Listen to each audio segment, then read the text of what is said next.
Hey, all you creatures from cyberspace, welcome to the GraveTalk podcast. Take 27. Great cold open. All right.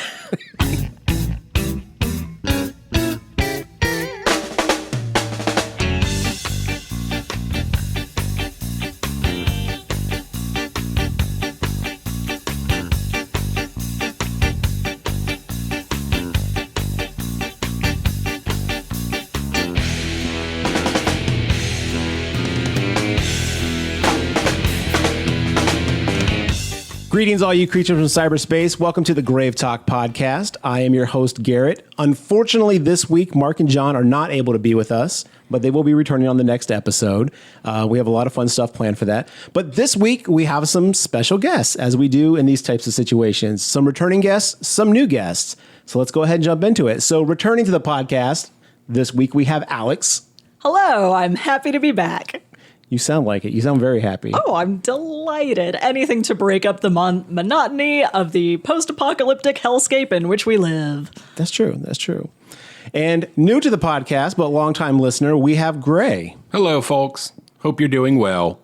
Let's try to get back to the before time sooner than later. Wear your damn masks. Yes, wear your damn mask. We shouldn't even have to say it, but we do. And you know what? We stand by that. So as a new guest to the podcast, as always, we have tradition, which is the GraveTalk monster test, which we will now give you. Yes, I've been preparing diligently. You're a longtime listener, so you know what's coming. Now, if you fail this, that is even more just unsettling. I will have shamed my family. All right, well, with that.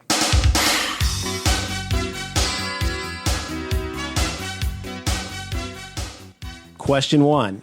How do you kill a werewolf? That would be a silver bullet. That is correct. Question number 2. How do you kill Dracula? Stake through the heart. Okay. Or sunlight. Yes, okay. Those are both good, both correct. Godzilla or King Kong? You're going to hate me for this, man. If you say Godzilla, It's Godzilla. Kill his mic. Long. Kill his mic. I'm going to Mark, unplug that right now. How much did Mark pay you? 0. Mark did not pay me anything. How much is he going to pay you? He's not going to pay me anything. But, did y'all see the end of King of All Monsters?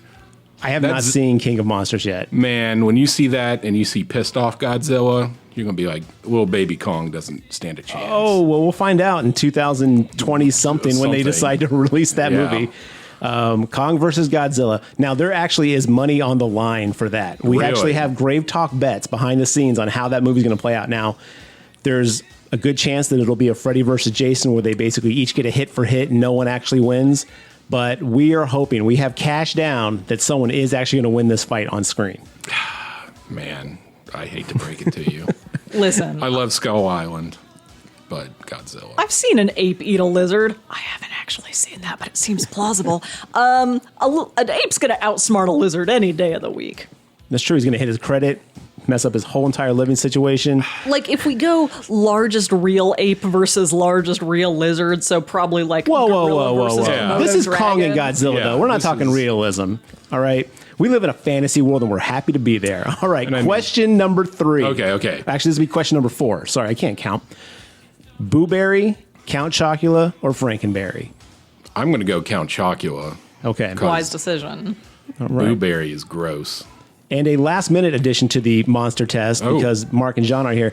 Who's your favorite GraveTalk host? That would be Garrett. Yeah, damn right it is.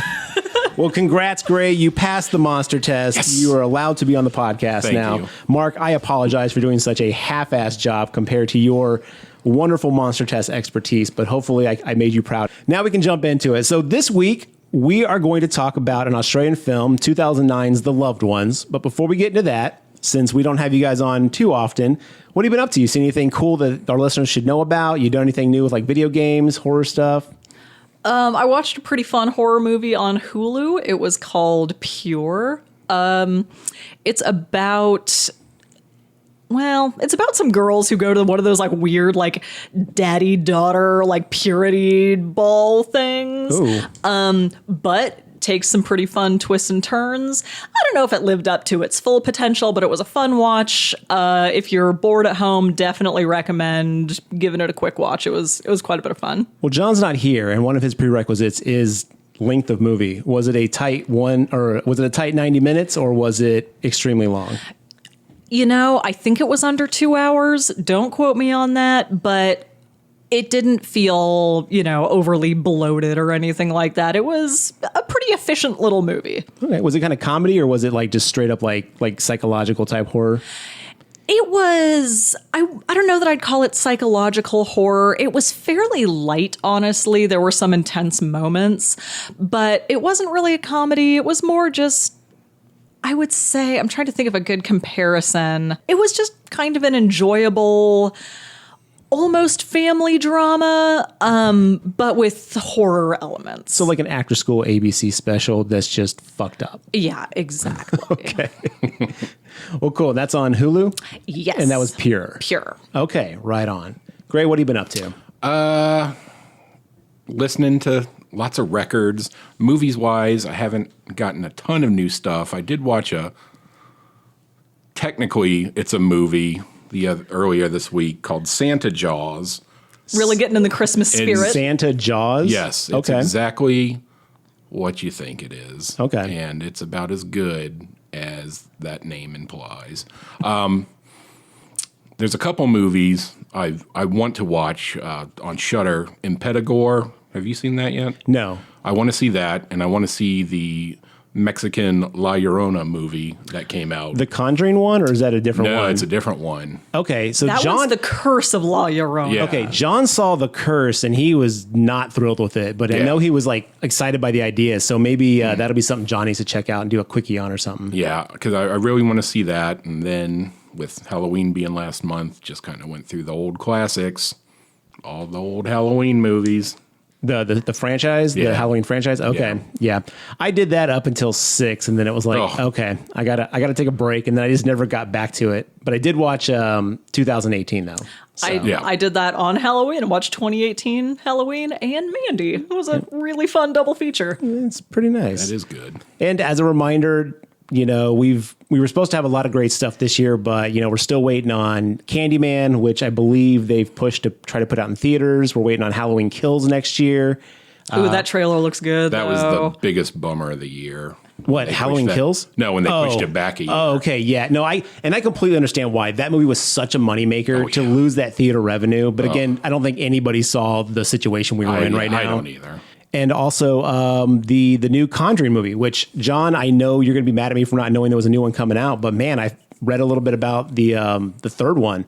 That seems pretty intense. Really? I didn't even know there was a third one. Yeah, they're making a third Conjuring film, and it's actually about the people. I can't remember the name. John, come help me out. And Lorraine Warren. That's it. There you Yeah. go. The Warrens. Yes. Jink. Well, cool. Yeah, no, I recently, and I know me and Mark are going to talk much more in depth about this. I recently watched The Truth Seekers on Amazon Prime, which was very enjoyable. I want to see that. Yeah, it's definitely horror comedy, but it's Nick Frost and Simon Pegg, and it takes a bit of a turn that I was not expecting. So I'm going to not say anything else because I know Mark wants to talk about that a little more in depth. Let's get into this damn movie. So we're talking about 2009's the Australian film 2009, The Loved Ones, a film that just kind of snuck up out of nowhere on me. It was introduced by a friend, and I was very shocked with what I saw and how much I liked it. So I recommended this one this week as a movie that we kind of do as a one-off. This movie, let me pull up the information that Mark is so good at, and I'm not great at, so I apologize. This one stars Xavier Samuel as Brent, Robin McLeavy as Princess, John Brumpton as Daddy, Richard Wilson as Jamie, Victoria Thane as Holly, Jessica McNamee, okay, as Mia, Andrew as Gilbert as Paul, and Susie Dotery as Carla? Okay, I don't even know who some of these people I don't are. remember who Carla was. And Anne Scott Pendlebury as Bright Eyes. And we'll talk about Bright Eyes a little bit more later on. But so that's who it stars. As usual, we're probably going to forget every one of these names, considering I didn't even know the main character's name was Brent until we started looking at this list right here. So, Mark, I'm going to try to do you proud here with the back of the box I just found.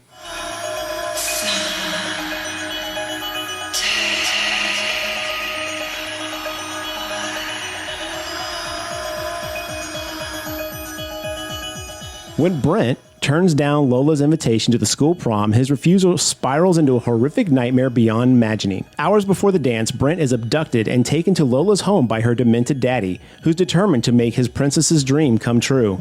Imprisoned in Lola's home, Brent discovers that her feelings for him aren't all she's kept secret, and he must summon every ounce of his will if he's to survive and prevent Lola and her father from extending the revenge to those he loves.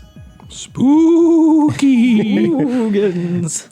I'm scared just hearing about it. That's a pretty good back of the box, though, honestly. It's got a good descriptive of what's going to happen. But I got to say, I'm glad I didn't read anything about this movie before I watched it. I went in completely cold. I'd seen the cover image, and that was it. Yeah, I hadn't heard anything about it. Like when you said it was from 2009, that kind of blew me away. I thought it was something a little bit more recent, but the only thing I had read was that it was kind of a catch and torture kind of flick. So I was preparing for like Eli Roth levels of shenanigans. And I was like, oh boy, here we go. And I was prepared for extreme gore. Yeah. And I gotta say, I'm kind of glad it didn't go that direction. I don't tend to enjoy torture porn too much.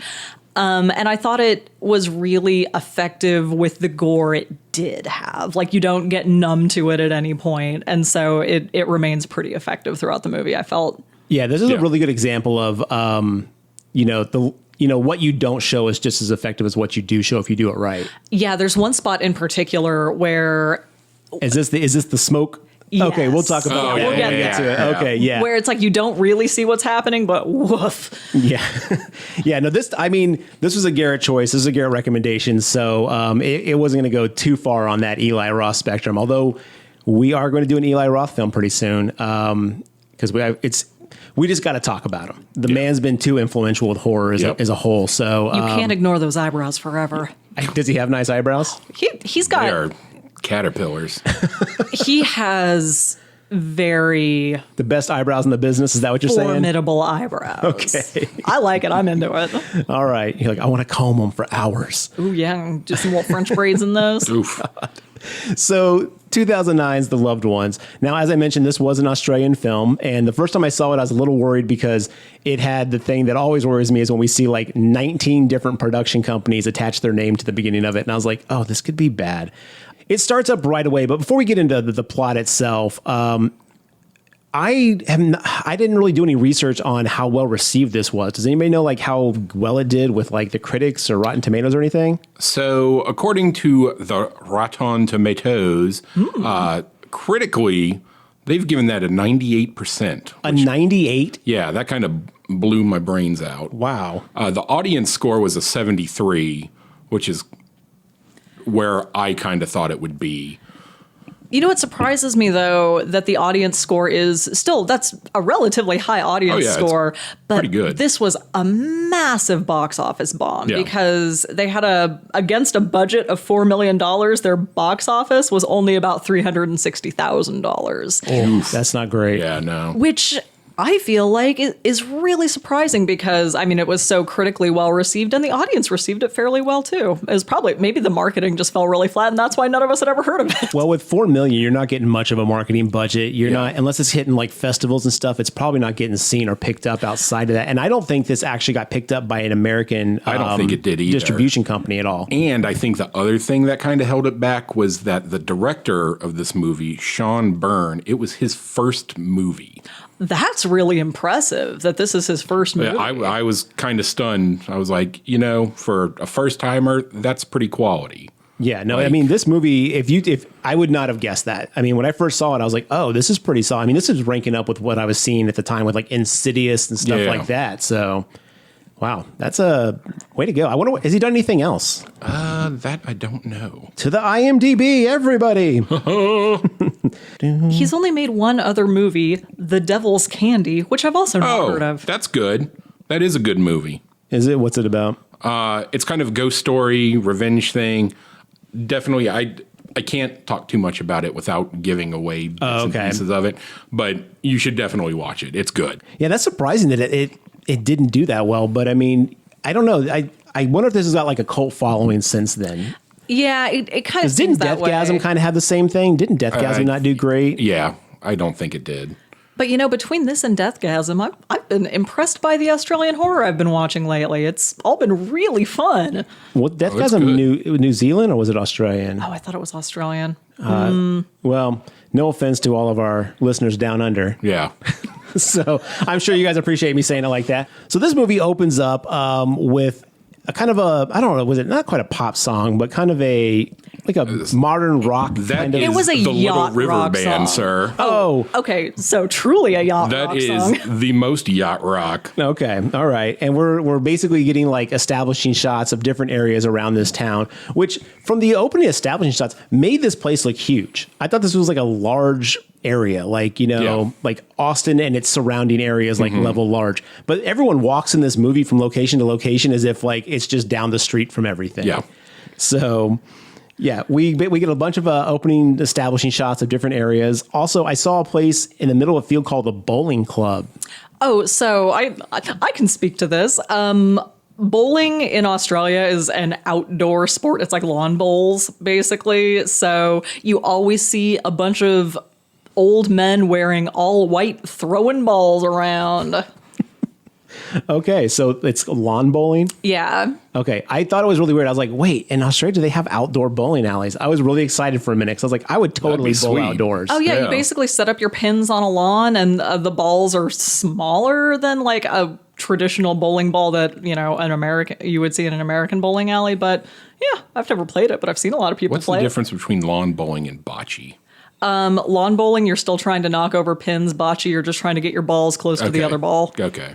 What's the one where they hit it with a big flat bat? Is that cricket? That's cricket. Cricket. Okay. That one's complicated as hell. I still don't know how cricket's played.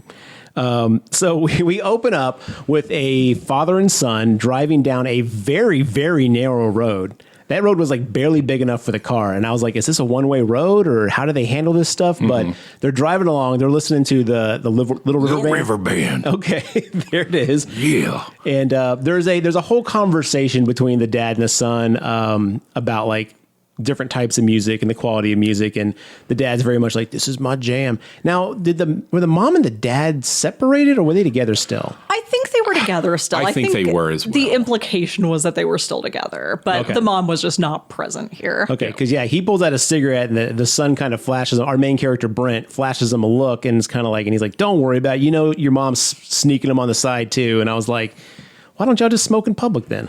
Like, just share everything at that point." But yeah, we basically just get kind of a light father-son bonding conversation where they're kind of like ribbing each other a little bit, but you can tell that, they have like a really like solid relationship. We're not starting out with kind of parental conflict or anything like Fuck that. you, Dad. Yeah, and the son is driving down this road. Then we are introduced to the classic horror trope of a person standing in the middle of the road, bloody as hell. Bloody man in the middle of the road. This is the only thing I had with this movie where I was like, are you serious?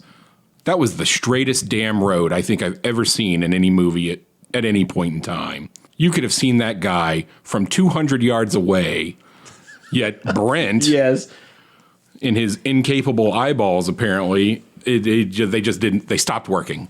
Well, I mean, the movie made us like, he kept looking over and talking to his dad. But I mean, even then, to your point, though, the Yes. road was so straight, the ground was so flat. Even if you were just occasionally glancing at the road, you'd be like, there's something large in the road about 500 meters in front of us. Exactly. And I don't think it's not like he sprinted into the middle of the road. This guy was definitely a shambling shell of a person. He was done. Yeah, he's chainsaw massacring like in a daze, walking down the middle of the road, like completely out of it. So Brent basically turns, sees this, freaks out, yanks the wheel, skids off the side of the road, smash right into a tree. And I mean, I was pretty impressed on how hard they crashed this car into the tree because it was like you felt the impact of that hit. And I was like, damn. And then at that point, the screen goes black and it says 6 months later, Yeah, right? we jumped straight to 6 months later from there. Now, this actually, I forgot that it said 6 months later. So everything that happened after this, when I started seeing characters' reactions, I was like, yo, you guys at some point have got to like get over it or get some help. And then later on, there's a line where the mom's like, it's been 6 months. And I was like, oh, I take it back. I'm so sorry, y'all. Like, take your time. Sorry, please. Brent. Yeah. But yeah, we cut to 6 months later. And then we're inside of a school, and Brent is, I don't want to generalize and say he's all gothed out, but he definitely looks like gothy burnout at this point. I would say he's a little more grunged out than gothed out. I was going to say he's like stereotypical 90s Hesher. And he's at his locker, and his buddy Jamie runs up, and now this dude stole the show from me. That guy was just a great side character. He was since I just watched 2018 Halloween, Oscar, the goofy friend from 2018 Halloween. Yeah. This is the equivalent. Yep. He's pretty endearing, and also he's not a creep like Oscar turns into. Well, as far as we know. He doesn't seem like a creep. Yes, he doesn't seem like a creep. At least everything we get in this movie doesn't make him seem Spoiler that way. alert, he gets his date home safely. Well, yes, in a sense. God, I completely lost track. Okay, so Oscar and Brent are at Jamie. Jamie and Brent are at the lockers, and they're having your typical teenage conversation. They're passing weed back and forth. Coming to the after party? Nah. I'm just gonna smoke and hang out. Smoke and hang out?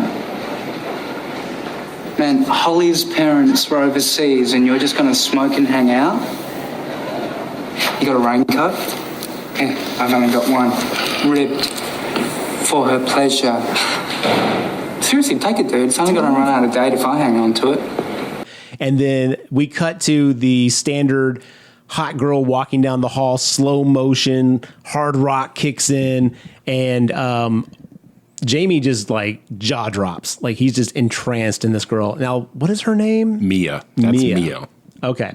Now, I did not know why Mia was this way until later on, and I'm glad we're going to get into that. But yeah, she's just like, now this is full. She's full gothed out. And she's got hardcore RBF. What's RBF? Resting bitch face. Okay. Yeah, she's all business. She does not take any shit. And so Jamie is completely just like, okay, she goes to her locker, she walks away. Jamie chases her down. And before that, we get a nice little conversation where Jamie tries to tell Brent to take his condom because it's ribbed for her pleasure, and he's not going to use it. It'll expire by the time he uses it. Didn't he like tweak his nipples or something at that point? He did rub it when he said ribbed for her pleasure, and I was like, God. I mean, I don't think you need the visual to relay that information, but you guys don't communicate with your friends through nipple rubbing? No. Not since the accident. So interesting. Mark, I'm sorry if you're out there. If you're out there, I act like Mark's. Every time I do a podcast without Mark, I act like he's disappeared. Mark is not dead, No. to the best of our knowledge. Mark is going to be back next episode. Anyway, so he chases down Mia, Jamie does, and runs back into frame. He's like, she said yes. So he asked her to the dance. And was this prom or was this like homecoming? This was the end of school yeah, dance. Yeah. Brent goes outside and meets Holly, or does Holly come into the first we meet Lola. We meet yes. I'm so sorry. Brent is, fiddling around in his locker, he's putting the lock back on, and then we see this girl who's been kind of standing right next to him quietly and awkwardly. And when he notices she's there, he's like, hey. And eventually... She seems very sweet. Yeah, she seems sweet. She seems... completely normal. She doesn't seem creepy weird. awkward. She seems sweet awkward. She seems very like low self-esteem, kind of quiet. Exactly. And so then she finally speaks and asks him to the dance. And he, I thought, very kindly turned her down. He's like, sorry, Lola, I'm going with Holly. Yeah, now, is Holly his girlfriend? Yes, Holly's his girlfriend. Okay, I figured that when the next scene where she says, I love you, and I was all like... Okay, but I was like, shouldn't this be common knowledge? Wouldn't Lola know this? But then I guess she was just like, I'm going to shoot for the moon. Yeah, I think so. But I mean, I thought he let her down nice and easy. But apparently she felt differently. Foreshadowing. Clearly. And so, so he turns her down. And then we cut to him going to meet Holly out in the car. And they're just hardcore making out. Oh, just they start doing more than that. Yeah, and he's got hands down pants. She's got her shirt off. We get full on horror movie tit. I mean, were they in the school parking? Yes. Like this. Okay, and this comes up later. But yes, they were in the school parking lot, just going to town on each other. Like, I have a note that says, how often did you guys fuck in the school parking lot? Because once. Okay, never mind. I was going to say never for me. But everyone just basically like leaves the steps of campus and they're like, we're free. Yeah. Anything goes. But so they're getting down and on campus. pre-fucking in the car and stuff like that. Oh, yes, the classic pre-fuck. Well, you got to warm up to the fuck. Listen. You can't just go in cold, all right? So she takes his shirt off, and she sees that he has his razor blade necklace. Yes. And when I say that, it's like a chain necklace with like a razor blade on the end of it. And he's been cutting his sides, like his rib areas, like his love handle areas. Yeah. Yep. He's got some deep-rooted issues that will soon piece together. He says that you'll never guess who asked me out. Yes. And then but he brought it up, and then he won't tell her.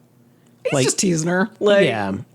But then, as they're getting down in this car, and first of all, she drives like an old Volkswagen Bug with the biggest front seat of any car. Those cars period. are not that large. It's like they took the back seat out, moved the front seat back 2 feet, and called it good. He's sitting in it, and she's straddled in front of him, like facing him, but she's leaning back, and I'm like, there's a steering wheel where she would be. And then at one point, no, because they're on the they were on the passenger opposite side. side. Okay.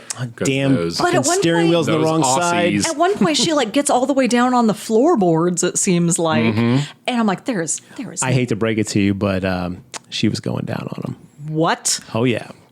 Getting a little blowy. Ew. Yeah, so she's going down on him, and right outside the window, Lola is just watching. Like what, 2 feet away from the car? If that. Apparently, these people don't have any peripheral vision. Maybe Brent just can't see things that I are think like that not might be his right in front of problem. him. I'm It's a telling you, the recurring man's issue eyes with him. are screwed. Yeah, all he had to do was just barely glance to his left, and he would have seen Lola like just watching them get down in this car. And she doesn't seem like still like anything just other than just kind of being a little bit weird. You're just Yeah, like, she's just kind of deadpan. Like she's not. I mean, she's creeping, but she doesn't seem creepy at this point. She just seems weird. Yeah. And so that scene ends, and then Holly takes Brent home. So Holly drops him off out in front of his house, and he's getting out of the car, and I guess they're verifying their plans for the dance, which is that night. Yeah, she's going to pick him up at 7. Yes. And then she says, "I love you." And in classic Brent fashion, he just kind of looks at her and goes, "Mm-hmm," and then walks the fuck away. I was really hoping he would Han Solo it and just say, "I know." That would have been great. I gotta give Holly some credit here for being an emotionally mature person, because she seems a little hurt by this, but she doesn't fly off the handle or anything. And I think that, when we learn a little bit more about Brent's background, she's just like being really empathetic here. I don't know. She seems like a really nice girl. I do like the little shade she threw at him. She's like, "Well, I guess I'll just have to deal with dating an emotional retard." And I was like, "Whoa, dropping the hard R." It was 2009. Okay. But like, she kind of calls him out on it. She does. kind of lets him know, Good for her. like, "Yo, bro, come on, get with the program." Yeah. You know what? Setting boundaries, but being kind. That's a If very you want to good knock point. it out of the park, bro, you got to step up to the plate. Well, also, I didn't know how long they've been dating. I don't know. Were they dating before the accident? No, unclear. Okay. Don't know. I mean, I'm just saying, sometimes, you can say it too fast. So now we cut to inside. Brent is in his room, and it is super dark. He's listening to metal, heavy metal and stuff like that. And his mom walks in, and see, at first I didn't know it was his mom, because his mom looks very young, but his mom walks in just looking like a complete mess. And what does she say at that point?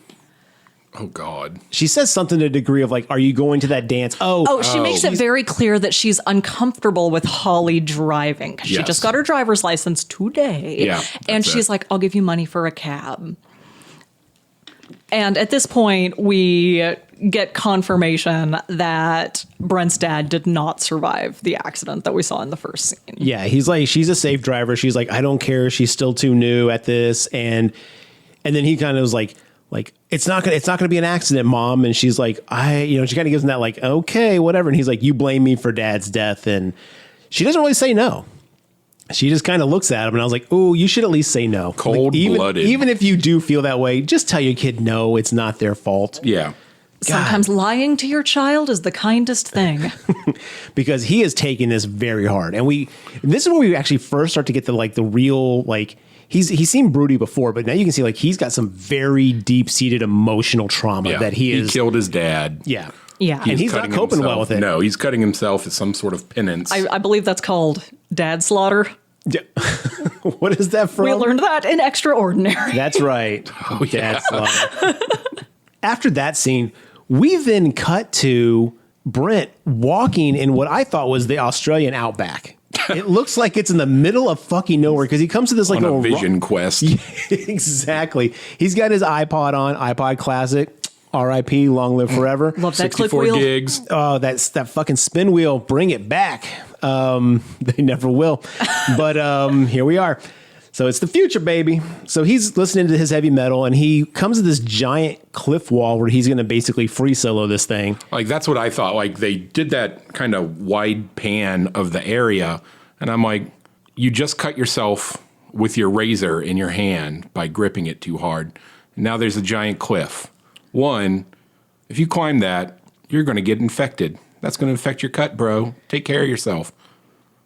Yeah, because that's a very good point. Because before, as he's walking to this area down like a suburban neighborhood, Yeah. he has his razor blade necklace in his hand. He's like squeezing it, making a fist around it. Blood is just gushing out of his and hand. it's dripping. So you're right. He has a gaping wound in his hand at this point. Probably 2 gaping wounds from each side of the razor. All right, fair point. Fair point. Yeah. I mean, thank you, our razor expert. Hey, what can I say? I like shiny things. And so then, yeah, he goes out to this area, and there's like this giant rock wall. He starts free soloing up this thing. I thought the dog was a random dog. I didn't know that was his dog. I didn't dog either. just running around him. I thought it was like a dingo. Yeah. You know?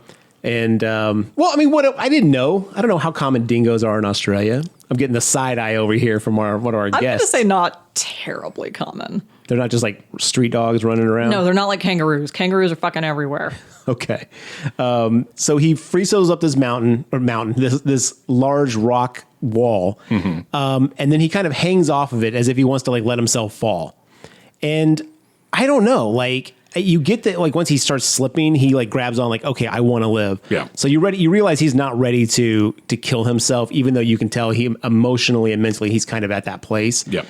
He climbs up on top of the wall. He's sitting there and just having a moment. And out of nowhere, a figure comes up behind him and just chloroforms the fuck out of him. And I gotta say, I gotta give this movie some credit for a pretty realistic chloroforming, because I feel like in a lot of movies it knocks you out instantly. There is a struggle here, and this guy is like holding the rag to his face, because chloroform, to my understanding, takes a few minutes to kick in, and I don't know, I thought it was a well done scene. Yeah. You were impressed with the chloroform accuracy? I was. Okay. Also, the first time I was like, oh, he used color forms. And I was like, wait, color forms are not the Colorform. same thing here. Color form. And because I wrote that down and I was like, oh, I totally miswrote this, I think. Yeah, so he gets chloroformed. And evidently, I mean, you see like a brief moment of it in the background, but this dude also hits the dog in the background. You don't find out really how bad it is till later, but like he stabs his dog, and that's Brent's dog. Boom, this dude puts Brent in the car, drives the fuck off. And then we cut back to Holly getting ready for the dance. She's kind of doing her little thing. And then we cut back to the car. You know, it's intertwined back and forth. But at this point, is this where Jamie goes and picks up his date? Yes. Okay. So now we cut to a scene where Jamie is now going to go pick up Mia at her house. And he goes there, and Mia's dad is a cop, which we find out at this scene, because he goes to pick her up and he's fumbling. He's got, he's spraying Axe body spray or whatever in his car all over himself. He's got flowers, he's got a goofy, kind of charming going up there. Goes to pick up Mia. She just walks out the door and is like, let's go. And I was like, wow, dude, like have a little bit of like excitement. Like this dude is asking you to go out, but she is just like, get me the fuck out of the house. She's a tough lady, man. She's in it for the weed and the booze. Yeah. She's there to party. And so her mom's like, let's get a picture before you go. Your dad wants a picture. And so they take a picture kind of begrudgingly. And the dad. And as a former teenager, I would have done the same thing. No pictures. I always knew that the pictures are part of it, but like, it's always weird when like the dad's taking the picture, because you're just like, I don't know where to put my hands. Like, I don't know what to do with my hands, Give you a hint, not the butt. No, obviously, it took me 3 times to figure that one out. No, he did a great job of just being kind of awkward and taking Mia to the dance, and then they drive off. She's just not having any of it. No. She's just glad to be out of the house, I think. And so then we cut back to the car driving in the middle of the wilderness, and it looks like the wilderness. Am I wrong? Was I the only person that thought they were in the middle of nowhere? I think in a lot of moderately sized Australian towns, it doesn't really take that long to get out into a pretty remote area because like their populated areas are heavily concentrated like right along the coasts. So I think that once you start to move toward the interior, it seems pretty plausible that you could get to a remote area relatively quickly. Okay. I mean, I see it. It was just, it just seemed like they were driving forever wherever this car was going with Brent's body. I thought they were heading 50 miles out into the bush. That's the way it felt for me too. I was just like, wow. I don't know. They stopped at that chicken place. So aptly named Hot Wings. Oh yeah. I was like, congratulations, Australia. No frills. They just say what they're selling. Yep. I saw that and I was like, it may not be creative, but boy, if I want some hot wings, and nowhere to go. That little shack is where I'm going. Yeah. And so the car with Brent's body pulls up to a house, and then we cut back to the mom and Holly. Holly's ready for her date, and Brent hasn't come to get her yet. Mm-hmm. So the mom is like worried, and she's like, have you talked to him lately? Have you seen him? And mom's being super overprotective. His phone's going straight to voicemail, and neither of them know where typical he is. Missing person type situation in a movie. Yeah. But then the mom walks over to the cliff that he was at and finds his iPod. I thought the cop found that later on. Or was it? Oh, okay, the cop finds it. Okay. Because what happens is they're on the front steps, Holly and the mom, and the dog comes crawling back. Oh yeah, the dog comes. Right. This was, this was probably the toughest part of the movie for me, even though there's much more gruesome stuff later on. This poor dog. Yeah, this dog is whimpering. Yeah. Yeah, this dog is it's crawling up, it's whimpering. It had been stabbed, evidently, we find out, and then Holly takes it to the hospital. But did she ever make it there? I think it dies en route. It dies, yeah. Okay, because I was like, she stops at one point and starts crying, and I was like, get that goddamn dog to the hospital. Like, what are you doing? Hit the gas, lady. But yeah, so all this stuff is going down. They clearly at this point are, it's a missing person situation. And I think, did they go to the cop before we cut back to Lola's house? I think his mom calls Mia's dad. Yeah, Okay. but I don't think they find the iPod until after we've had some it's scenes. a little bit later. Yeah. I apologize. That's definitely a little bit later. But they report that the fact that Brent's missing at this point. Yes. So the cop dad is on the case, and everyone else is doing their thing. Jamie and Mia are at the dance, and we'll get back to them in a little bit. But we now pull up to the house, and we cut to the inside, and Brent is tied to a chair. In a tuxedo. In a very nice tuxedo, too. And we see that the chair is bolted to the floor. Yep. And it's a very, your standard kind of like, small house, but it's got a disco ball, like with like flashing lights, and it looks like a party's about to happen. Yeah, and I think is the banner behind him, I think, where it's behind like the dad. Yeah. But there's balloons on the floor. There's a banner that says, end of school dance, something like that. Yes, and you realize that we are at Lola's house. And Lola is there to have a end-of-school dance with the guy that she likes, which her dad abducted and brought to the house, chloroformed, tied to the chair. Man, at this point, this is where the movie got real for me the first time I saw it. I was like, okay, wait a minute. This took a real weird turn for me. And then Lola is in her room, and she's going through like scrapbooks and stuff that she's made, and the dad brings her a real nice pink dress, and I was like, oh, this is the best horror version of Pretty in Pink I've ever seen.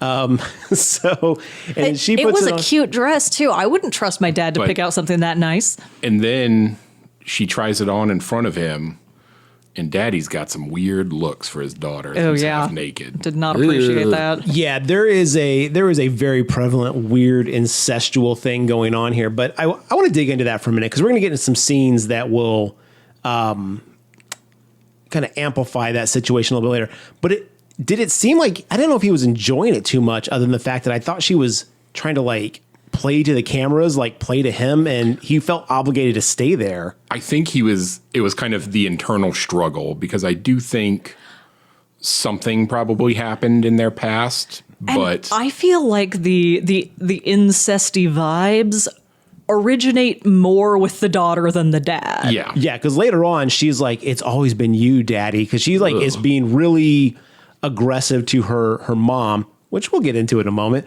But yeah, see, that's the way I got it. I got a very like, Lola was like, it's you, Daddy. Like she couldn't find a boyfriend, so she was projecting onto her dad like this weird relationship. The dad did a great job of acting and portraying the conflict of like, I don't want to be doing this. Yeah. But he was going on with it, and I kind of wondered why. I don't know. He seemed to be into a lot of what he was doing. He seemed Violent stuff-wise, He seemed to be into the violence, but less into the incest. I mean, could just be some weird Stockholm Syndrome abuse situation, and she just has kind of done that to him. Yeah, See, who knows? I feel like... I don't know. I don't want to jump ahead too far here. Yeah. We can jump ahead a little bit if we need to. I feel like he is the one who started this weird cycle of violence, just based on what we learn about her mom. And then You think she learned it from the dad and then took it to the next level? Exactly, because when she goes to, again. Yeah. We'll get to that pretty soon. But okay, I can. This see was her that. first Yeah, her first that makes time sense. doing the really gruesome violence That thing. does make sense, but she did have some weird sexual like thing because like when we're seeing her in her room before she puts the dress on, like all her dolls are weirdly taped up and bondaged up and weird, like the face are like bandaged Yeah. up, and they're like in weird sexual positions with other dolls, and like the crotches have blue tape over all of the Barbies, and I was like, okay, there's something going on here. And then later on, it kind of amplifies, as we'll get into with the dad and stuff. But so, yes, so they've kidnapped Brent. She's going to have a dance, and she's going to go with the boy she loves, and that's going to be Brent. So she goes out, and they're at a dinner table first, and they're going to eat. And this is where it gets real Texas Chainsaw Massacre too on us. Yeah. Very much so. The dad is there at the table. Lola's there. Their mother's there, and the mother looks like she has just been through hell and back. It looked like, and she has this kind of wound in her forehead, and to me it basically looked like a bullet had hit her skull and stopped. Like it I couldn't really tell quite what was going on there yet, but she clearly has some kind of old wound on her forehead, and she is clearly not all there. She doesn't speak. She looks kind of just catatonic Yes. with a forehead. The moment I saw that the first time, I was like, oh no. Like I immediately got that. I was like, just from like, like the stuff we heard about Dahmer and everything back in the day, I was just oh like, boy, we got sex I was zombies. like, oh boy, here we go. God damn it. Yep. So, so the mother, now, quick question for y'all. Was this really their mother, or was this a woman that was kidnapped to be the mother? I feel the latter. Initially, I thought it was just some lady that they had kidnapped to be the dad's partner. But then at the very end, when she refers to her as mom or whatever, I was like, oh, I think that's actually her mom. Yeah, I wonder if like she wanted out of the marriage and like the dad found a way to keep her there. And I wondered if like he did it for the daughter. There's I think like she's so just much always been more like that. I think that he kidnapped her, fucked her brain up, and then impregnated her and had the daughter. Yeah, that's my theory. Oh, that could be. That's even weirder. God, yeah, this movie takes a very dark turn very quick. I mean, Yes. up to the chloroform, you're like, oh shit, this is kind of crazy. He's missing. At this point, there's no turning back. This Yeah. movie turns it up to like a 9 or a 10 at this point, and it's going to go up to 11 later on. But so we start to get a bunch of scenes where Lola is very much in control of this family. The dad's doing everything to keep her happy. They're eating fried chicken.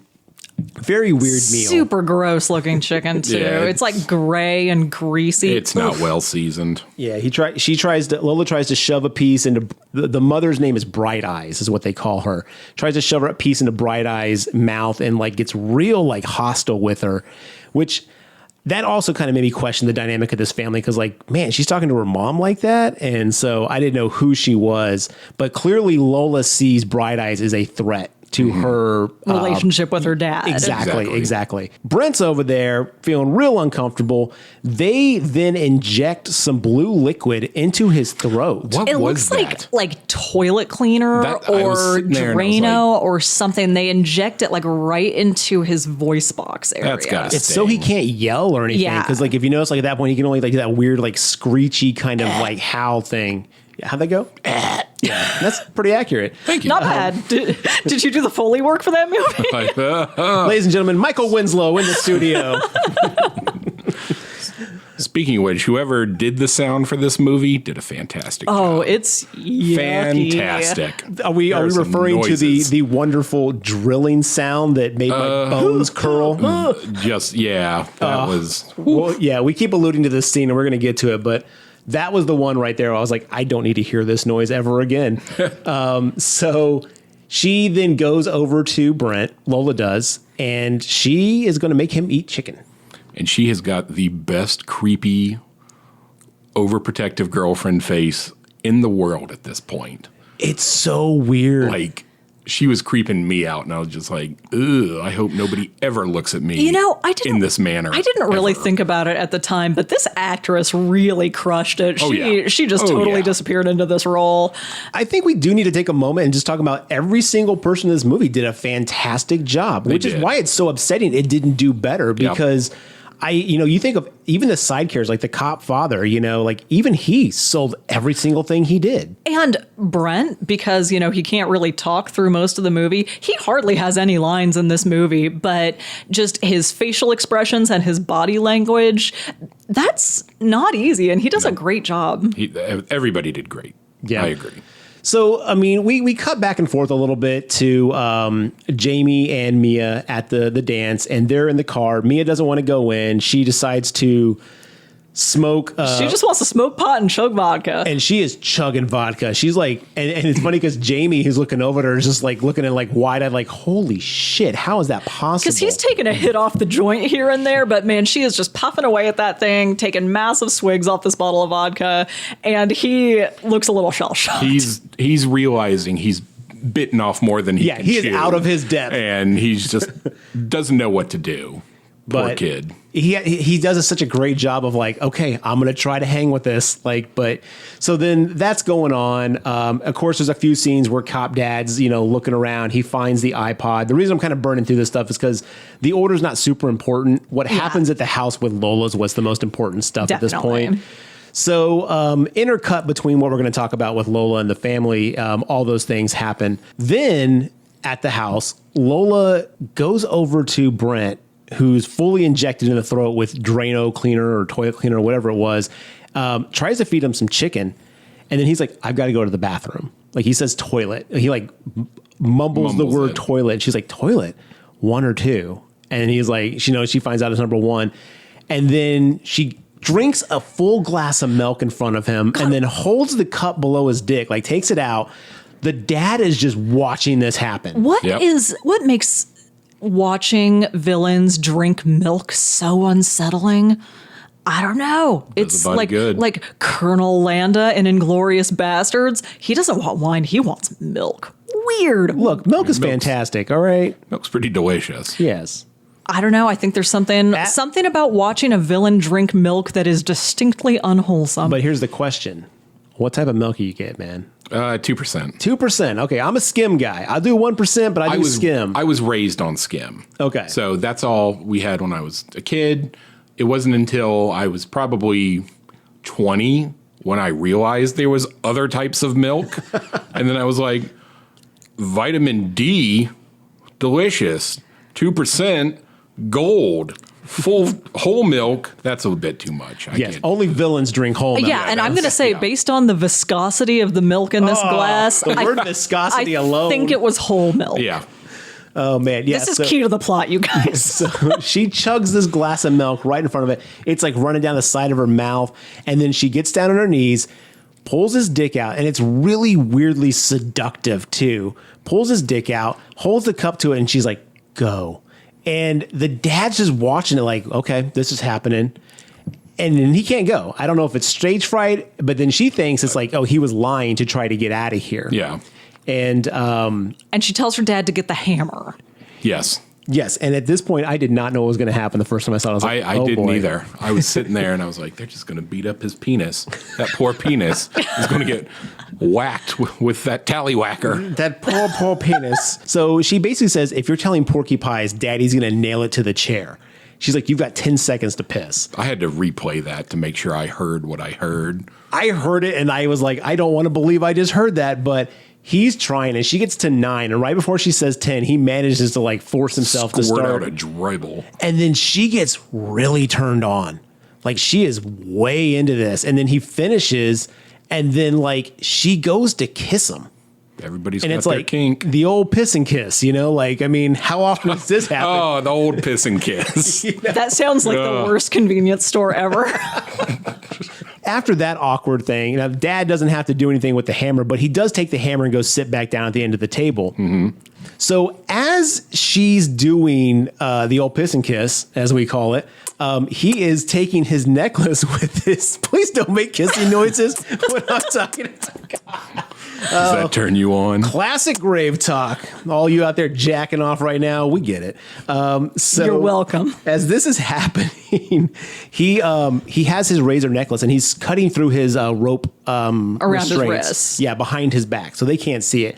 So while she's down there being creepy, now she stands up and then he just kind of leans back in the chair and then drop kicks her like fucking WWF, Yep. like drop kicks her Like into the square table. in the sternum, too. She goes flying into the table. The table gets knocked over.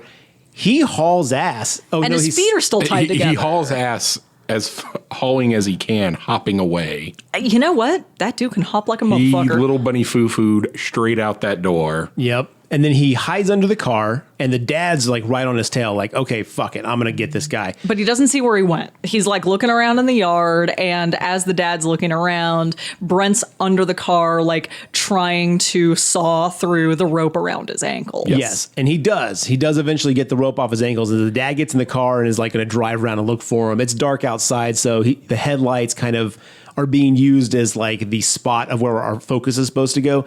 I thought this scene was great. It was Yeah. a really effective scene. One of those really great moments where like the filmmaker does a good job of like, it's intense. You know where you're supposed to be looking, what you're supposed to be seeing, and it just plays out really nice.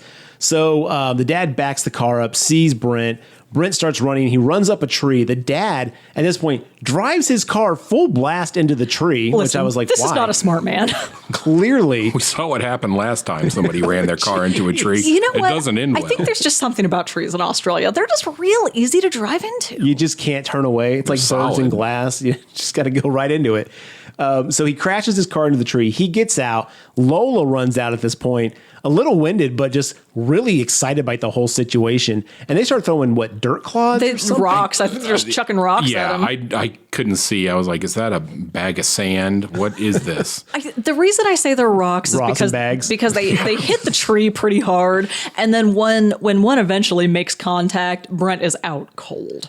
Yes, so they're chunking these things up into the tree, and when Brent gets hit, he falls out of the tree onto the hood of the car, and he doesn't like fall on the hood of the car. He clips the side of the car, and it just twists him And in he air. just crumples. It's very effective. Yeah. Oh my God. That was actually one of the hardest parts of this movie for me to watch. It looked really good. Like he just looked like a sack of potatoes falling out of that. Kudos falling to out of that stunt tree. guy. That was one of the best like hits I've seen in a long fucking time. So they get him back inside. Now they've got to make sure he doesn't tool this shit again. No, they can't afford that, can they? So he's back on the chair. He's tied up again, and now they're going to hammer fucking steak knives through his feet. God. Yeah, so they take off his shoes and Start hammering. Commence to pound him. well, first we have to get Lola like straddling him in his lap.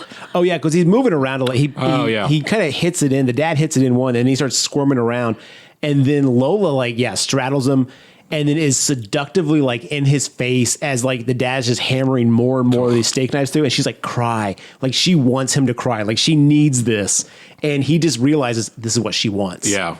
And then he Kudos buckles to him. down and doesn't let a fucking tear run down. Man up. That guy did it. He's like gritted teeth staring her in the face like, fuck you. This guy must have an issue with his tear ducts because I think that There is no way that you wouldn't just like out of a, uncontrollable physical reaction, your eyes are going to water a little. When I bit. stub my toe hard enough, sometimes it's like involuntary, like wetness on the edge, like this guy's got steak knives through his feet. Wetness on the Edge is the name of my hair metal album. Okay. Track number 6. Guest starring BJJ, Bon John Jovi. Wait, did I do that right? I don't even know if I got his initials right. John Jovi. John Bon Jovi. Bon Jovi. He's all candy.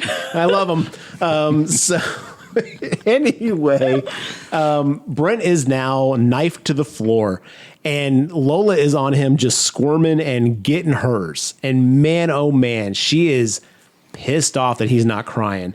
Now, is this the part where they feed? Oh, no. This is when they go through. She starts showing him pictures. Yes, that scrapbook that we saw her dicking with earlier. Yeah. She's now going through it with her dad and Brent and showing him things like, oh, here's this boyfriend, here's this boyfriend, and they're all like missing dudes. Yeah, they're all newspaper clippings of missing persons. And then Polaroids of them like etched up and fucking brutalized and all that. Like, so she's done this before. Yeah. Brent's probably number 5? Yeah, 4 or 5 somewhere. Yeah, definitely getting up there. And then we get to, this is the one who got away. Oh, that's right. Yeah. Okay, that's very important too. Like, this is the one who got away, and he looks down and he sees the face of this man or this boy, and it's the same boy who was in the middle of the road at the beginning of the film. And we also find out, because to circle back to when Jamie was picking his date up, he refers to the parents as Mr. and Mrs. Valentine. And we see on this missing the missing person's newspaper clipping, the guy's name is like Tom Valentine or something. So now we know why Miss Mia is so damaged. Miss Mia Wallace. Mia is messed up because her brother was kidnapped and they don't know what happened to him. Yeah. As far as we know, right? Yeah, it seems like he, just continued to wander through the outback and presumably dies. And he's still wondering to this day. Could be. So, so that's why Mia has her issues. Now, that point when we realized that, this movie took on a very weird turn for me. Like, the emotional trauma that so many people are going through in this film, and then what they're having to put up with, like, externally, man, it made me, like, respect those characters so much more. Like, okay, I don't know how I'd handle that situation, but damn. It made me feel a lot more comfortable with Mia's actions, because cut back to Mia and Jamie at the dance, they're headbanging in the car. She's chugging half a bottle of vodka. Smoking. Then they go inside and they're slow dancing on the floor with all the other kids, all the other high school kids. And then she just starts fucking feeling up his dick hardcore. No, she's like getting down. Like, she's just rubbing it. Like, she's going for gold. And all the kids are looking at her like, whoa. All the girls are looking at her like kind of slut. And then like all the guys are looking at Jamie kind of like, hell yeah, dude. And then the principal or the whatever headmaster, the authoritarian figure, because there's like, if y'all want to do this, take it somewhere else. That was the nicest offer that like those kids got. Like in my high school and stuff, it was all like, fuck you, we're calling the cops, we're going to get you expelled, blah, blah, blah. It was never like, hey, if you guys want to go fucking drink, go do it somewhere else. Well, listen, there's only one cop in town and it's her dad. Okay, that's true. That's true. So they go back outside. Now, we'll talk about this scene real quick, but it happens a little bit later in the film. We cut to them in the car, full on fucking at this point. Windows are fogged up. They're both nude as hell. And Mia is riding him like her life depended on it. And don't get me wrong, Jamie should just rename himself to Clydesdale. Shit. Yeah, and then there's a knock on the window. And it's the headmaster again. He's like, when I said this. What school is this? This is now 2 sets of people having sex in their cars, all willy-nilly. Willy-nilly? Yes. That was a dick joke. It was. And if you look at the frame of the shot too, they are literally maybe 150 feet from the door of the school. Yeah. Like, they're not even like going to the back of the school under the bleachers. Which no, is they're very just like funny because they clearly drove to where they went. They moved the car. That's true, but like you could see the like entrance right behind them, and I was like, guys, you should have gone further. They just moved it to the next row of parking places. He just pulled forward to the next spot. Yeah. And it happens a little bit later, but Jamie ends up taking Mia home. Mia's definitely got some problems. He's had a good night, but he kind of knows there's some stuff going on there. Cut back to Lola and the dad. And now it gets weird because they're showing him all this stuff. He's realized that the boy that caused him to have the accident was one of her victims. Yeah, one of her victims. And then the dad goes and he picked up a possum earlier on the side of the road. Mm-hmm. The dad goes and pulls up a rug across the entirety of the floor. Oh, he at this point in time, Brent also. Oh, yeah, because she says she wants to draw now. Heart. Oh, yeah. And the dad is like, you're getting so much better at drawing. And when it pulls away, she has a bloody fork in her hand. A fork. I can't imagine how much that would fucking hurt. And his chest is just carved to pieces. And she's put a heart with her initials in it. LS. Like, Christ, may as well just done it with a spoon. Jesus. That's the sequel. Yes. Spoonie G in The Loved Ones 2. It's all more hip-hop. loving all around. So she's carved the heart and the initials on his chest, like all her other victims. And then the dad, at this point, takes a little salt and chunks it on his chest. Yeah. A lot of salt. Well, he kind of shakes it. Yeah. And then he goes, you don't want to use too much. He's like salting a driveway after an ice storm amount of salt. Christ. Lola grabs it, takes the whole cap off, and then just chunks it like a white stream of salt lands on him. And at this point, he still can't yell. His throat is fucked from whatever they injected in it. The actor who plays Agony. Brent does such a great job of portraying just utter agony, like you said. Ugh. Oh, so good. They go back. Dad pulls up a carpet. Oh, wait, this is the drill first? Not yet. No, not yet. Okay. Yeah, he like opens up two big doors in the floor. Yeah, he pulls up a rug, and then there's like, as you said, two giant doors, and they're metal doors. Mm-hmm. Yeah, they're like heavy metal doors, and then there's just this pit in the middle of the living room. And Classic living room pit. Like screeching. Yeah. I didn't know, I was like, oh, what the fuck is this? The first time I was like, holy shit, what is down there? Yeah. And then earlier in the movie, the dad picks up a possum off the side of the road, and then he goes like, scream for your dinner, beg for it, and then chunks it down there. And then these dudes, these young boys, the zombie fight, I'm going to say zombie, but like the tortured, almost near death, like super feral. emaciated, like just. They're fucked up. Yeah, they're dead. They're all messed up. Yeah. Yeah, and I guess she's been keeping them alive? Is that what's been happening? It wasn't clear to me that those were the boys Yeah. specifically. I thought that they were just people they'd done this to. I think they were just pets. Yeah, quote I thought unquote. the implication to me was like the boys had maybe died, like they had killed them. But you know what? Hard to say. But they do have living room pit zombies. And it looked like one of them may have been female. Yeah. And you know what? Based on all of the bones down there, They've been there a while. and it seems like those bones primarily didn't seem to be animal either. It seems Nope. like we got a lot of human bones down there. So Yep. I don't know. We don't I think it's safe to say we don't really know what happened to her previous victims. They may still be alive and pit zombies, or they may be some of the bones down there. Yeah, and Yep. so, I mean, they've got a pit of fucked up people. And there's 3 of them down there. There's Cannibal pets. yes. And they throw the possum in there, they eat it. And then this is the biggest mistake that I thought the dad made. He left the pit open. Yeah. Well, you got to let it air out a little. No, I you mean, don't. It's a pit. Yeah. Let's let That's the in pit my do what it house. do. I love letting my pits air out. I know, we can tell. We're not that far away from you in the studio here. At this point, this is where the movie kind of, I guess would say, has its most intense moment. Yes. It is now time to make Happy fun Brent, times. Yes, it's time to make Brent her boyfriend. They're going to Dahmer this up and drill a fucking hole in his head. And the dad comes in. Oh no! Before that, we have the dance. We have is the this father. Yeah, we have the father-daughter dance. Like, because after they salt him up, she's like, "I want to dance, Dance with me, Daddy. This is where she says, "It's always been you, Daddy." Like, because she realizes that Brent's not going to love her. Yeah. And so they're dancing very close and very awkwardly.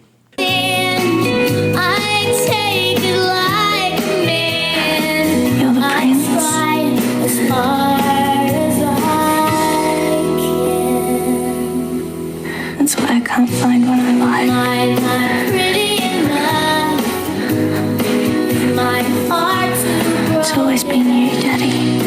Do I cry too much? Just you and me. Do I spoken? The dad at this point looks very uncomfortable. Like he's like, I want out of this. He doesn't do anything like that because she wants Bright Eyes, the mom, to watch this happening too. This is where it gets super fucking weird because no dice. Bright Eyes goes to the room. The girl takes Bright Eyes to the room, and now they're going to basically zombify Dahmer Brent. I couldn't remember his name for a minute. I was going to call him Brad. We get a little The bee trepanation action here. Yeah, they get a drill, and we're talking just your standard cordless drill. Yeah. Ryobi. And the Ryobi, Black & Decker, whatever, DeWalt. What whatever size bit do you think is on there? Maybe it wasn't a real big one. Yeah, I would say maybe a 3/8 of an inch. I was going to say Yeah, 3/8. right. That's about right. Because oh God, this part. And we see this in all its glory in its own specific way. They start And they drilling. build up. They do a very good build up where Yeah.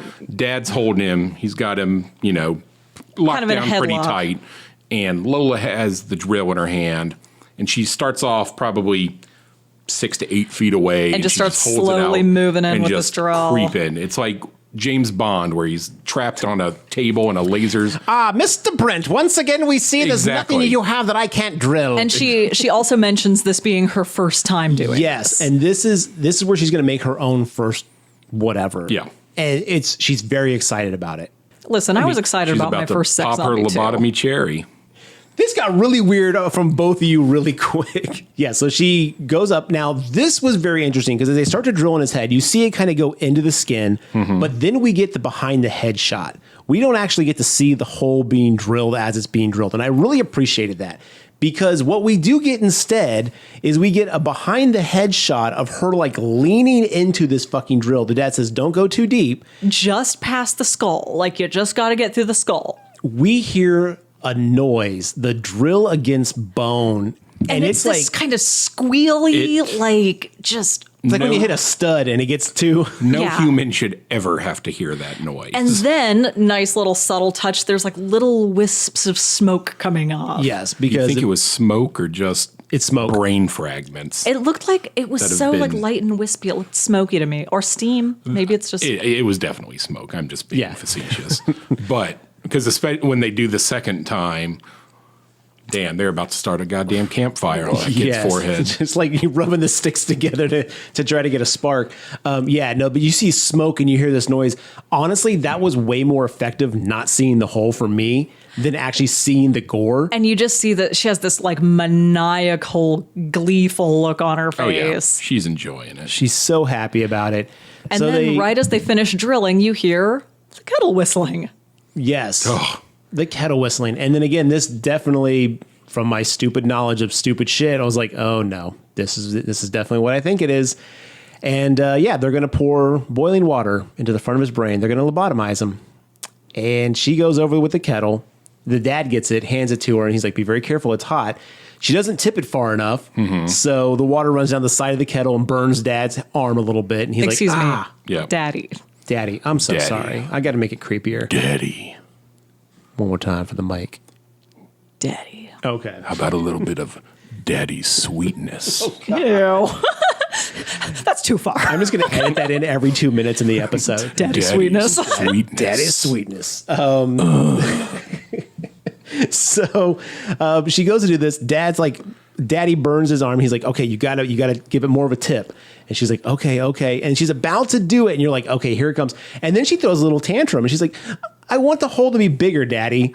And he's like, really? Like he's annoyed. And he's like, okay, fine, here we go. So he goes and gets the drill.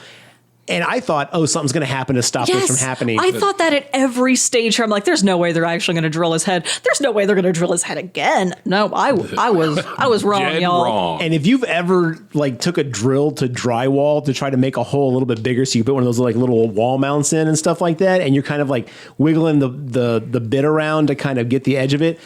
Oh, you can just imagine. And it's and they don't show it again. And we get the same shot from kind of the back of his head, and there's just smoke coming off. so of much his more head. smoke. Oh, it was a it's- nice touch. Yeah, it's so intense. And at this point, she's about to pour the hot water into the hole.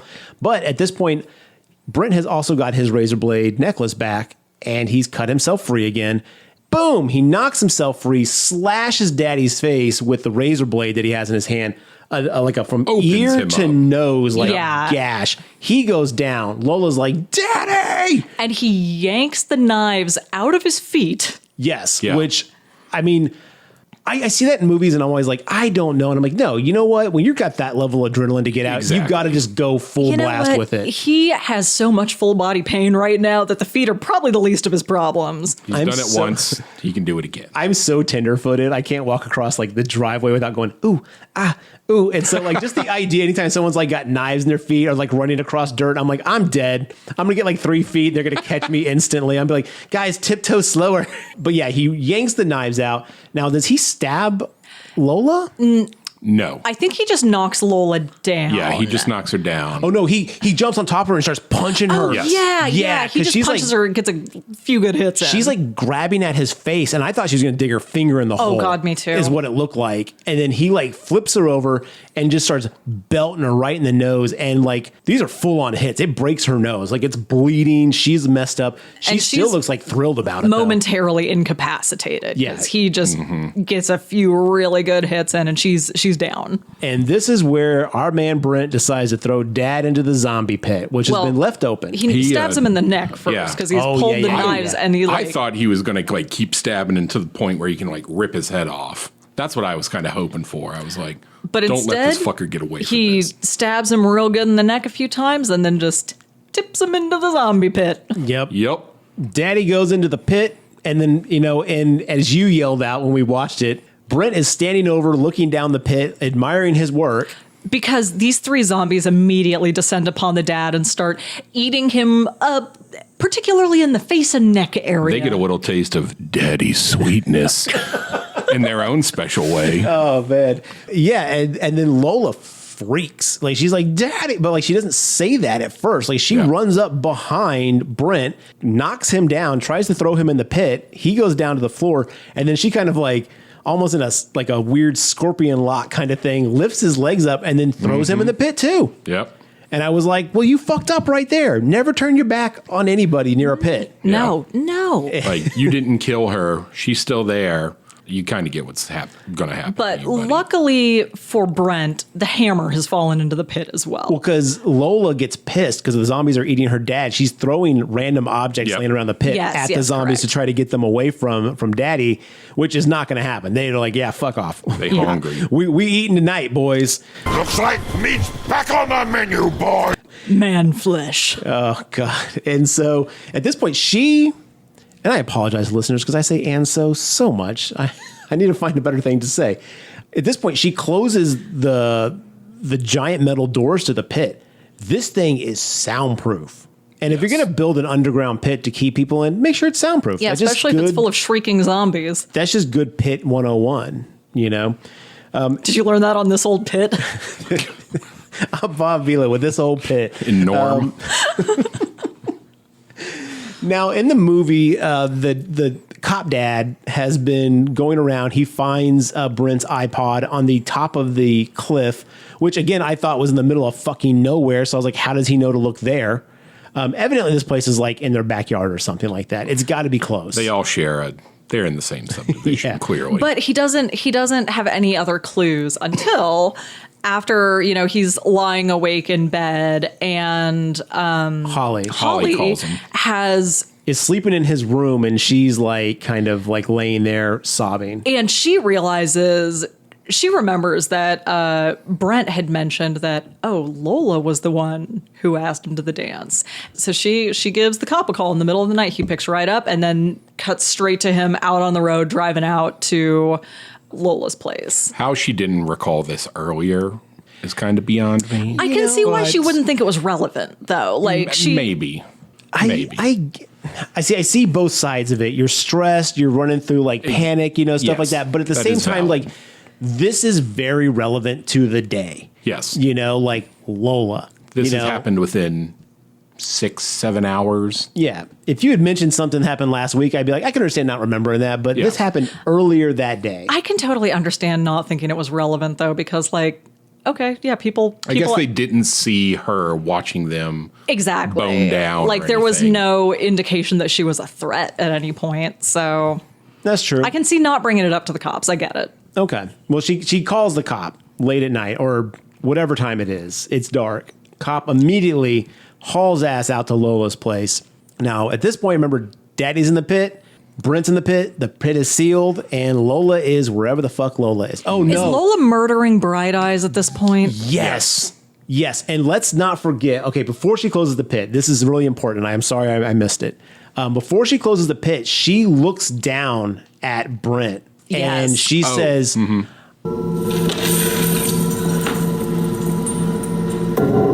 going to your house now. I'm going to stab your mummy in the neck, just like you did to my daddy.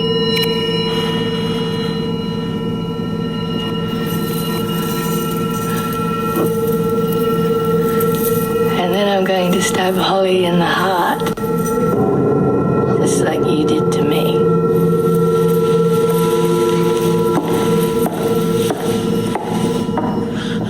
great, honestly, great line, great delivery. Fucking chilling. So good the way she delivers it. And then before she leaves, she goes into the room and she, Big Chief from Cuckoo's Nest, Bright Eyes, smothers her with a pillow. Yeah, puts the pillow over Bright Eyes, takes her out. And at that point, we hear Lola refer to her as mommy.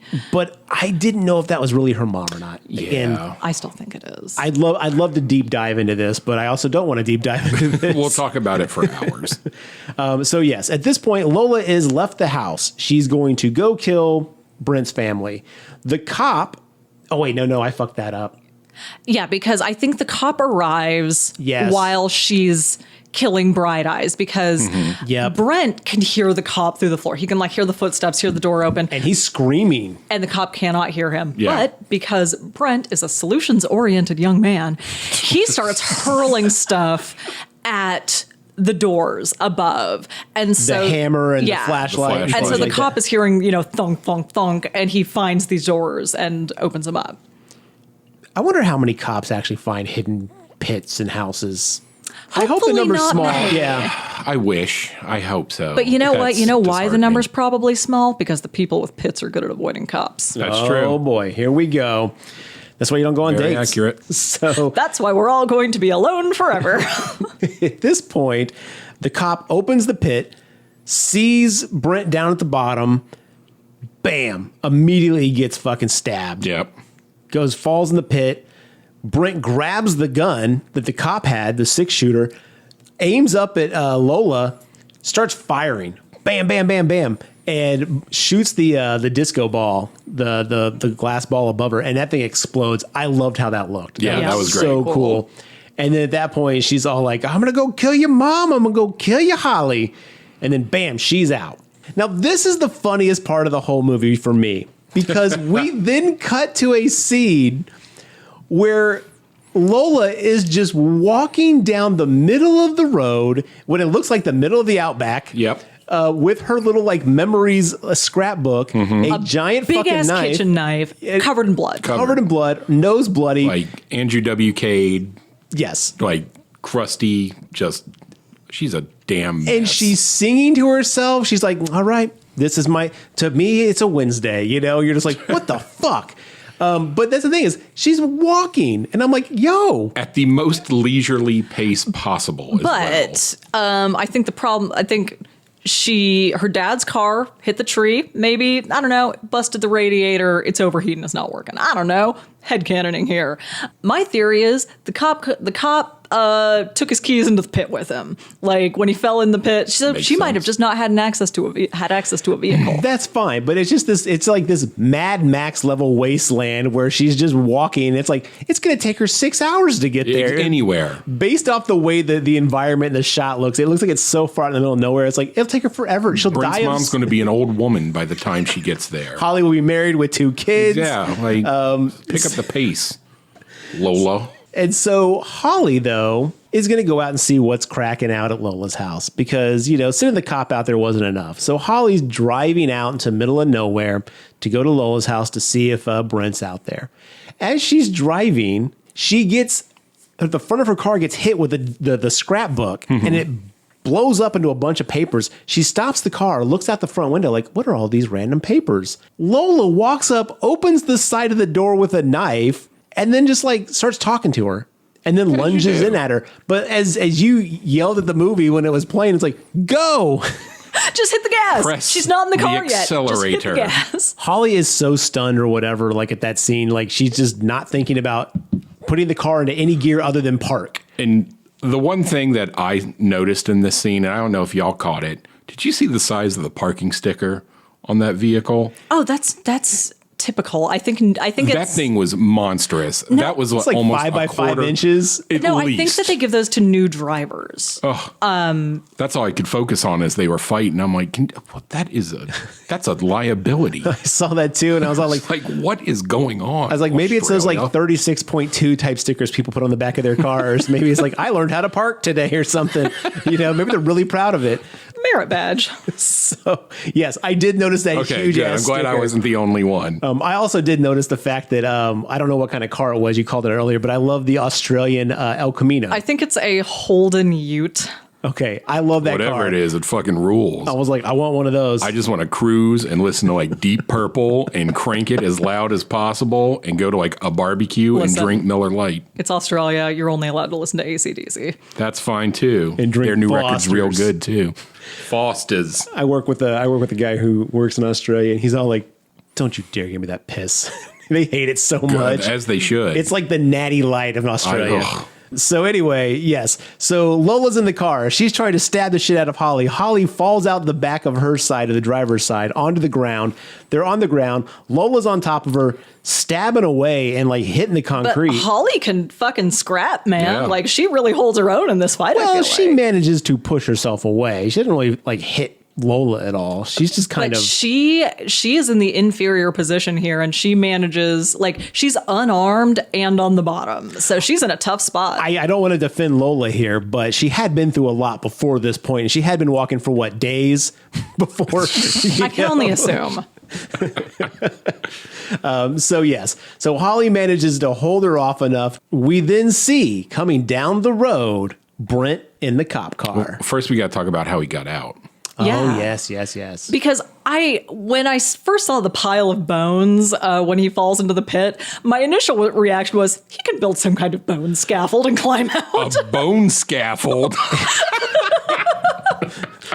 Bone scaffold's ready. got my rib ladder. And when she says bone pile, we're not talking about like, oh, I've eaten like a couple chickens and there's a bone pile. This is like a 4 to 5 foot tall like pile of human sized bones. All Yes. femurs. Yeah, all femurs. Perfect. No rib Perfect cages. rung size. Yes, you could easily put those in some kind of scaffold. Maybe. So he takes the corpses of the screeching zombies that he has mutilated with the hammer, the cop's corpse, this pile of bones, and just builds a big ass pile and climbs his way out of the pit. So, you know what? Again, he's looking for solutions. I appreciate it. Yes, he's very, as And you also, stated, my- solution-oriented young man or something. My headcanon here, too, is that he had the forethought to search the cop's body for the car keys. That's true. That had to be what it is. Otherwise, Lola would have taken that car. Yeah. We did leave out the fact that when he fell in that pit, he did have to kill all the other zombies in there with the hammer. That was very intense. Like Yeah. that scene, the way it was Very shot. old boy, Yeah. but Ugh. in darkness. Yeah, it was totally crazy. So he got out of the pit. He's stolen the cop car. Well, not stolen. I guess he's used the cop Borrowing. car. I don't want to add more. He's commandeered it. Yes. And he is barreling down the road and bam, he just plows right the fuck into Lola. She just like gets up. She's going to go stab Holly. Boom, she gets hit. Smashes into the windshield from an interior shot of the cop car. Rolls over it. He pulls up next to Holly. Holly gets in the car. Now this moment. This was the funniest thing in the movie. To Okay. me. This made me so sad and laugh so hard at the same time. Holly gets in the car, realizing it's Brent, sits down, looks at him. He looks over at her. He's got a burned hole in the front of his head. He's Yeah, got like the edges are all cauterized and gray, and yes, That's my name. Hey, how's it going? he's got the etched like heart on his chest. He looks like death And then like she goes, like she turns, looks and goes, and I was like, that poor guy, like he's been through enough. She realizes what it is, and she kind of like, lightly touches his hand or something to make it all better. But also, can you blame her? No, not a bit. I mean, if I see someone with their hair not combed properly, I'm like, So, well, you're a very fastidious gentleman. Look, now we get this beautiful shot. This is the funniest part of the movie to me. This beautiful, like, extra wide shot of the car on the left side of the screen, and then the road, the Outback Road, all the way to the right of the screen. And then you see Lola just climbing her way, crawling her way. G.I. Joe crawling, trying to get back to him. She's got the knife in it. She's like Chucky in Child's Play 2, like dragging herself across this Australian road, which has got to be hot as hell. She has got the heart of a champion, the strength to fight, the will to win. Never give up, never surrender. And so she's crawling towards the car. And as you pointed out, her elbows are torn to shreds. Oh, and one of her wrists, you could see both bones sticking out. And like, it's... I missed that at first. Her right leg is all like twisted out of shape and everything. God, I must have missed some of that. She's mangled, but she's still a woman on a mission. And you know what? She's still got that creepy fucking grin. Like, oh yeah. Like, I'm just happy to be doing what I'm doing. And you're just like... just happy to be on the team. I want that level of peace in my life. And they look back, Brent and Holly look back in the rearview mirror, see Lola crawling. They throw that bad boy into reverse. Like, what goes through your mind if you're Brent in that situation? Like, she has put you through all this. You have managed to escape. You cleaned her clock when you took her out that first time. That was a solid smack. But here she comes. Here she comes. She's slowly. Here she comes. Trying to get that little kiss. And you know what? You got to appreciate that level of dedication. You do. I do. It's a girl who knows what she wants, and damn it, she's going to give it her all to get it. Or die trying. You know what? Like that DMX movie. Get Brent or die trying. Is that what it was? Or Get Rich or Die Trying? Get Brent or Die Trying. Yes, that was the name of the movie. Wasn't that a 50 Cent thing? Yes, 50 Cent. That's what it was. I'm sorry. DMX was in Belly. Okay, there it is. It's sequels. Oh, look, all I know is Busta Rhymes and Halloween. All right, that's all you need to know. So yes, so he throws it in reverse. Now this is a really weird thing: is they slow mo this scene. I didn't understand that. Because the slow-mo honestly just made it look like they were driving slowly. Yes, it looked like in fifth, like going 5 miles an hour, just kind of like, oh, we'll eventually hit her. I only realized they were in slow-mo when it cut to Lola's face and her hair was blowing around very slowly. Yes. I was like, okay, I gotcha. Yeah, I thought like, oh, maybe they're far enough off. It looks like it's slow and it'll speed up really quick as it gets to us. But no, they have the whole thing in slow-mo. So yeah, it looks like they're barely going to tap her. You know, gotta with the say, bumper. This is my primary complaint about the movie, which is a very minor thing. Yes. Yeah. That one scene it kind of was anticlimactic because you expected a bigger hit. Until right at the last second when it jumps back into regular speed, right when they plow into her face. Yeah, and you hear that noise. Again, the Foley artists in this fucking movie. They did Oh man, all the sounds. they must have been having a blast. Oh man, hell yeah. Like, we're going to take a couple chicken bones and drill into them. Get the mic. Bam. They smash into Lola. Cut to credits. That's the end of the flick. And I did appreciate they had like the nice like little sparkles and the blue and the pink colors on the credits. The credits. It was a very nice aesthetic touch that kind of kept the same feel of the movie going all through it. Yeah. Man, kudos to this group, man. They did an amazing movie. It's unfortunate it did not do better than it did. They made so much out of their $4 million budget. All of the actors kicked ass. The gore was effective. And it's just a super enjoyable, like it kept a nice pace throughout. It was one of those less is more situations in a lot of ways, which, you know, often yields, in my opinion, yields some of the best results. Yeah. You know, give us a little gore, but then also let our imagination kind of like take the wheel. One thing that I thought was very awkward about the budget, if it's $4 million, do you think they found a place with a pit in it, or do you think they built that pit? I think they had to have built it. I think that the inside, I think, was a set. The outside, I think, was on location. Okay. The entire feel of this movie was great. Other than the fact that, again, the geography of this town was very confusing Very to me. odd. But, you know, I it's didn't find it Australia. that confusing. I don't know. The geography never bothered me. It just seemed like everything was either really far apart or really close together. And I was like, okay. Like time and space didn't quite match perfectly for me in all this. Listen, that's just how the Southern Hemisphere works. It's the Coriolis effect. Okay. Time moves backwards down there, Garrett. Maybe that's why the car was going so slow. Could be. You can't hit over 5 miles an hour when you're going to reverse. So anyway, yeah, that's The Loved Ones. Would you guys recommend it? It sounds like you would. Definitely. It was super enjoyable. It was, again, like just a nice quick movie. It came in about 90 minutes. The pacing was really good. It was just a fun watch. I had a hell of a time watching it. Yeah. If you are somebody looking for a scary movie that's not Eli Roth torture porn, eyeballs getting squeezed out. But in the same vein. But in the same vein, it's right up your alley. I think back to the Rotten Tomatoes score, I think because it wasn't that and they were a little bit more tasteful with the gore, that's why it did as well as it did. Yeah, I think maybe that definitely is maybe why the critics weren't like, it was more of a garbage. shining feel as opposed to a, Eli Roth feel. Just And I here's think everything. One of the reasons this may have done so well with the critics, because they were about 20 points above the audience score, was just that it doesn't hit all of the beats you expect it to. Like, it deviates from the formula a little bit. And so I never really quite knew what was going to happen next. And that's one thing I love about these kind of low budget indie movies is sometimes you'll get one that is just beautifully unformulaic. And I felt like that was this. Like it kept me guessing. Yeah, as you said, there was multiple times where you're like, well, they're not going to do that. Holy shit, they're doing that. And you just didn't expect it. And I mean, in hindsight, you could be like, well, that makes sense that they'd escalate to that. But the way the movie plays, it just doesn't seem like they're going to hit that beat. Yeah. And then when they hit that beat, it's way more impactful than a movie where you're like, the chainsaw's coming towards the leg and you're going to see a leg lop off and you're like, oh my God, there it is. With this, you're like, oh, wow, they're putting it there. Okay, wow. Yeah, the pacing, guys, I talk about pacing a lot on these because there's nothing worse than a movie that just drags ass at a certain point, especially in a horror film. And I think that is a very common failing amongst horror movies is just the pacing's wrong. Yeah. Yeah, and not always in a bad way, just, sometimes it's just off at certain points.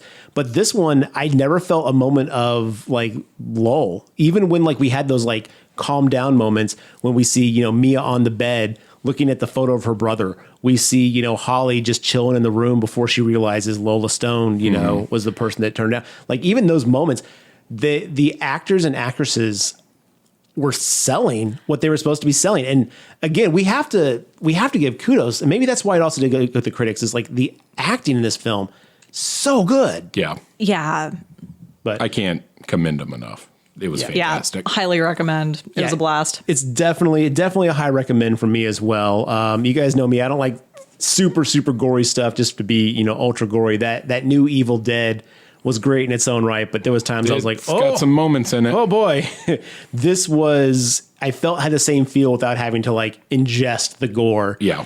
2009's The Loved Ones. I want to thank you guys for showing up and doing this one-off episode with us. We'll be happy to have you guys back again. Thank you for anything having you want to me. say to the audiences? Is there anything you want to say to listeners before we sign off? Wear your mask so we can start doing fun things again soon.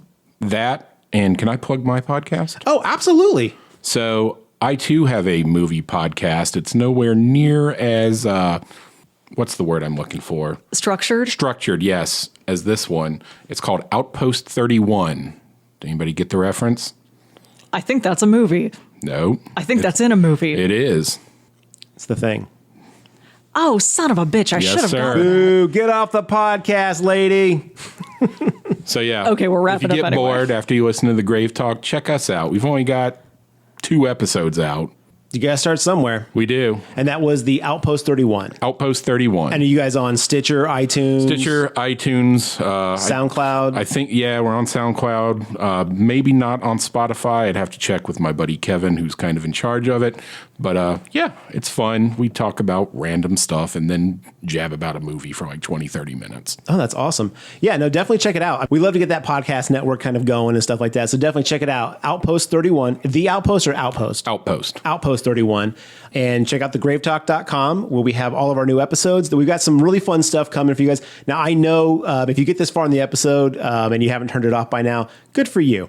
We had mentioned merch. We apologize. Some things had come up. I don't know if you know, we had a very fucking crazy election here, and there's been a lot of stuff going on, but that still is very much in the works. We're almost completely wrapped up on that, so we should be going live very soon. So we'll have some Grave Talk merch for you.